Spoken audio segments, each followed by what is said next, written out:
आज हम देखेंगे बिहार की नदियाँ। बिहार की नदियों में हम यदि देखते हैं तो हमने पिछली वीडियो में आपको बताया था कि गंगा बिहार के बीचों बीच गुजरती है, जो बक्सर से प्रवेश करती है और कुर्सेला कटिहार से होते हुए बिहार से बाहर निकल जाती है। इस क्रम में बिहार में कई सारी नदियाँ जो है अब आके गंगा से मिलती है और उन्हें हम सहायक नदियों के नाम से जानते हैं। ठीक है, तो बिहार को जब नदी तंत्र के आधार पर हम देखें तो बिहार की नदियों को कितने वर्गों में विभाजित किया गया है, तो इसको जो है 2 वर्गों में विभाजित किया गया। पहला, जो उत्तर बिहार की नदियां हैं उसको कैसी नदियां कहते हैं हम लोग, तो इसको हम बोलेंगे हिमालयी नदियां। ठीक है, हिमालयी नदियां। ऐसा क्यों बोलते हैं, तो जैसा कि आप सब जानते हैं कि बिहार के उत्तर में क्या है, नेपाल है, और नेपाल में जो बिहार का तराई क्षेत्र है, यानी पर्वत के नीचे वाला क्षेत्र को हम कैसा क्षेत्र बोलते हैं, तराई क्षेत्र बोलते हैं।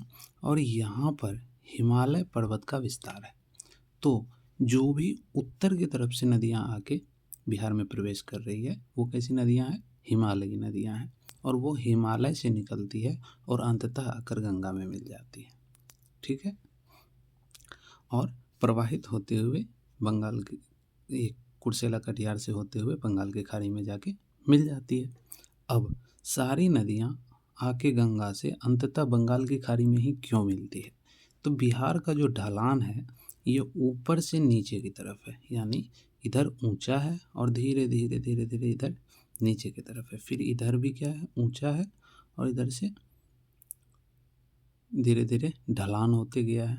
ठीक है, और इधर से इधर तो उधर ढलान है ही, फिर इधर से भी इधर ढलान है। ठीक है, और इस साइड से भी गंगा जब आती है इधर से, तो इधर से भी ढलान इस तरफ से है, यानी कंप्लीटली हम कह सकते हैं कि जो भी पानी इस क्षेत्र से या फिर इस क्षेत्र से, ठीक है, गंगा में आएगी वो अंततः ढलान किधर है, इस तरफ।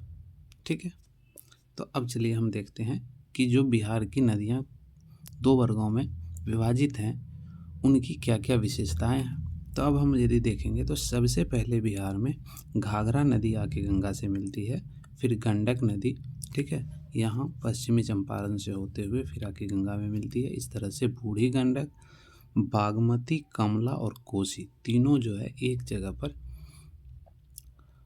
एक साथ कोसी में आके मिल जाती है और कोसी अंततः आके गंगा में मिल जाती है। ये वही कोसी है जिसके वजह से बिहार का इसे शोक कहा जाता है। इसी कोसी नदी के वजह से बिहार में जो है प्रतिवर्ष हमें बाढ़ का भयावह रूप देखने को मिलता है। ये कोसी नदी मुख्यतः कहाँ से आती है, नेपाल से आती है। ठीक है, इतनी बातों को हम लोगों ने देखा। अब आगे देखते हैं कि हिमालयी नदियाँ, तो ऊपर से जो भी नदियाँ आ रही है कहाँ से आ रही है, हिमालय से आ रही है, और जो नदियाँ नीचे की तरफ से गंगा में आके मिल रही है, यानी दक्षिण की तरफ से गंगा में मिल रही है, उसे हम कौन सी नदियाँ बोलते हैं, तो उसे बोलते हैं पठारी नदियाँ। कैसी नदियाँ, पठारी नदियाँ। ठीक है, इतना बात समझ में आया। ठीक है, अब पठारी नदियों की विशेषता क्या क्या है और हिमालयी नदियों की विशेषता क्या क्या है। तो पठारी नदियाँ जो नीचे से पठार से, चूँकि नीचे में कौन सा क्या है, पठार है, और ऊपर में पहाड़ है, तो पहाड़ से जो आएगा तो पहाड़ में कौन सा पहाड़, हिमालय, पर्वत में कौन सा पर्वत, हिमालय, तो हिमालय पर्वत से आने वाली नदियाँ हिमालयी नदियाँ और पठार से निकलने वाली नदियाँ पठारी नदियाँ। तो हिमालयी नदियाँ की विशेषता क्या क्या है, ये नदी जो आपको उत्तर भारत की नदियाँ दिख रही हैं वो सब ये वर्ष भर जल प्रवाह करने वाली नदियाँ हैं, यानी इन नदियों को हम क्या बोलेंगे, इसे बोलेंगे सदानेरा। ठीक है, ये उत्तर से दक्षिण की ओर प्रवाहित होगी। दूसरी विशेषता यदि आप चाहें तो इसे नोट भी कर सकते हैं कि ये उत्तर से दक्षिण की ओर प्रवाहित होती है। ठीक है, ये नदियाँ पूर्ववर्ती होती है, यानी पूर्ववर्ती का क्या मतलब है कि ये उत्तर से दक्षिण की तरफ तो प्रवाहित हो ही रही हैं, साथ ही साथ ये पूर्ववर्ती पूर्व की ओर। ठीक है, यदि इधर जाते तो क्या बोलते हैं हम, पश्चिम की ओर। कैसी है, पूर्ववर्ती नदियाँ हैं। ठीक है, ये नदियाँ बड़े बड़े डेल्टा बनाती हैं। ठीक है, आगे हम आपको बताएंगे कि डेल्टा और एस्चुरी में क्या अंतर होता है। फिलहाल ये क्या कर रही हैं, डेल्टा बना रही हैं। ठीक है, ये नदियाँ और क्या है, बाल्यावस्था में है। ठीक है, ये नया नया बाल्यावस्था का क्या मतलब कि तुरंत तुरंत अभी बनी है, हिमालय से निकल रही है बाल्यावस्था, इसी को हम लोग बोलते हैं। ठीक है, ये सबसे ज़्यादा मार्ग परिवर्तन करेगी। ठीक है, जैसा कि आप लोग देख रहे हैं, यहाँ नीचे देखिए, ये एकदम स्ट्रेट है, ये थोड़ा जिगजैग है, यानी क्या कि मार्ग परिवर्तन करने में जो है ये सारी नदियाँ बहुत ही ज़्यादा मार्ग परिवर्तन करती है। ठीक है, गोखुर झील का भी निर्माण करेगी यही। फिर गोखुर झील, एक झील के चैप्टर में हम आप लोगों को बताएंगे। अत्यधिक जल संग्रहण के कारण बाढ़ का कारण बनती है। अब अत्यधिक जल संग्रहण क्यों होगा, यहाँ नीचे कौन सी नदियाँ हैं, पठारी नदियाँ हैं, यानी पठार पर जितना जल जमा होगा उसी आधार पर यहाँ से नदियाँ निकलेगी। ठीक है, और पहाड़ हिमालय पर क्या है कि वहाँ पर तो पानी की कमी नहीं है, तो वो कैसी होगी, काफ़ी ज़्यादा जल जमा होगा उसमें, और उस वजह से ये जो है ना बाढ़ का भयानक कारण बनती है। तो इसीलिए हम लोग क्या कहते हैं, चूँकि ऊपर में इतना पानी है कि हम लोग, बाढ़ ग्रसित एरिया है उत्तर बिहार और दक्षिण बिहार में कम पानी होने के कारण जो है कैसा है, सूखा है। ठीक है, तो दक्षिण बिहार कंप्लीट अलग है, सूखे से प्रेरित है, और उत्तर बिहार बाढ़ से प्रेरित है। ठीक है, अत्यधिक जल संग्रहण के कारण जो ये बाढ़ का कारण बन रही है। ठीक है, इनमें यदि नदियों का आप एग्जाम्पल देखेंगे तो कौन सा है, घाघरा है, गंडक है, बूढ़ी गंडक, बागमती, कमला, कोसी, मेची, महानंदा। ठीक है, तो इसमें दो चीज़ आप लोगों को याद रखना है कि उत्तर बिहार से मिलने वाली सबसे पश्चिमी नदियाँ कौन सी है, तो घाघरा है। ठीक है, और उत्तर बिहार में सबसे पश्चिमी नदी कौन सी है, तो महानंदा है। ठीक है, इसमें एक दो चीज़ और भी आप लोगों को याद रखना है, क्या कि बागमती, कमला किसकी सहायक नदी है, तो कोसी की, और कोसी किसकी सहायक नदी है, तो गंगा की। राइट, मेची किसकी का सहायक नदी है, कोसी और मेची को लगभग हम लोग साथ साथ कभी कभी बोलते हैं, तो ऐसा नहीं है। मेची जो है महानंदा की सहायक नदी है, और अंततः आके गंगा की सहायक नदी है कौन, महानंदा, और यहीं से गंगा जो है कुर्सेला कटिहार के पास बिहार से बाहर हो जाती है। इस क्रम में गंगा सबसे ज़्यादा पटना में बहती है। ठीक है, और बिहार में यदि टोटल बात करें हम लोग, तो गंगा जो है 445 के लगभग बहती है, 445 किलोमीटर के आसपास, यहाँ से लेके यहाँ तक का एरिया में। ठीक है, इतना हम लोग देखें। अब हम लोग देखते हैं कि जो पठारी नदियाँ हैं उनकी क्या क्या विशेषता है। तो पठारी नदियों की विशेषता में हम लोग देखेंगे कि ये वर्षा आधारित है, यानी वर्षा होगी तो इस नदी में पानी आएगा, वर्षा नहीं होगी तो पानी नहीं आएगी। तो हम क्या कर सकते हैं कि इधर वाली जो नदियाँ हैं, आप लोग को नोट्स भी ऐसे ही शॉर्ट जो है मैप के थ्रू से करेंगे तो आप लोगों को ज़्यादा आसानी होगी। एक बड़ा सा लेंदी नोट बनाने से अच्छा है कि शॉर्ट में हम मैप पर क्या करें, मेंशन कर लें हर चीज़ को।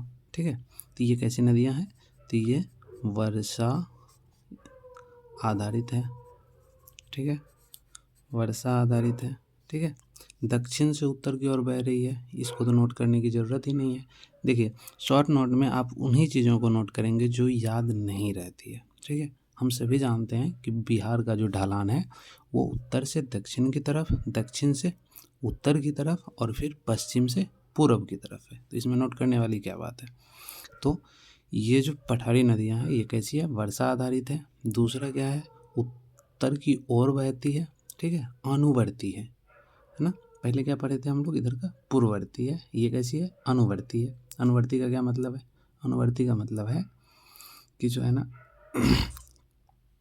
ये नदियाँ अनुवर्ती इधर की तरफ बहती है, इसी को हम लोग क्या बोलेंगे, अनुवर्ती है। ठीक है, छोटे डेल्टा बनाती हैं।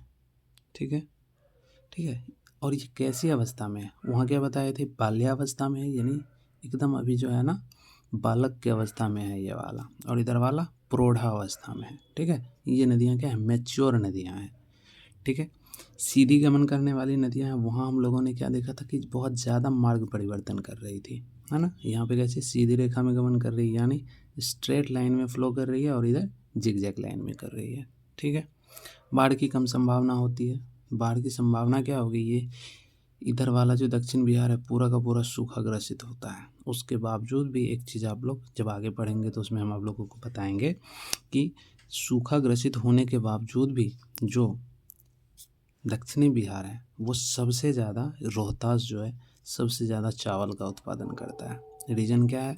तो फिर आप लोग पढ़ेंगे कि ये जो सोन नदी है इसी से एक नहर बनाया गया है, सोन नहर, और उसके माध्यम से यहाँ पर चावल की खेती काफ़ी ज़्यादा होती है। ठीक है, तो बाढ़ की संभावना कम है। जाहिर सी बात है, ज़्यादा पानी नहीं होगी तो बाढ़ की समस्या नहीं होगी। समस्या कैसी है? सूखी समस्या है, सूखा ग्रसित है। ड्राउट से हम लोग पूरी तरह से परेशान है और इधर फ्लड से परेशान है। ठीक है, तो एग्जाम्पल में क्या क्या हो जाएगा, कैसी कैसी नदी है? कर्मनाशा नदी।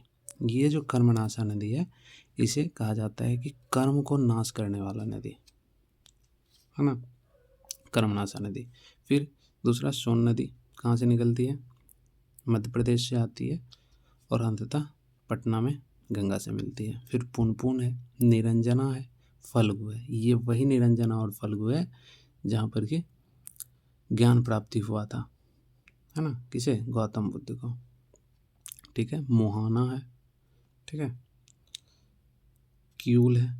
इसके बाद और भी एक दो नदियाँ हैं जो यहाँ पे मेंशन नहीं है। क्यूल है, सकड़ी है, ठीक है, अजय है, चानन है। तो इस प्रकार की और भी बहुत सारी नदियाँ हैं। चलिए, यदि वीडियो इन्फॉर्मेटिव लगा हो तो चैनल को सब्सक्राइब कर लीजिए। ठीक है, मिलते हैं नेक्स्ट वीडियो में।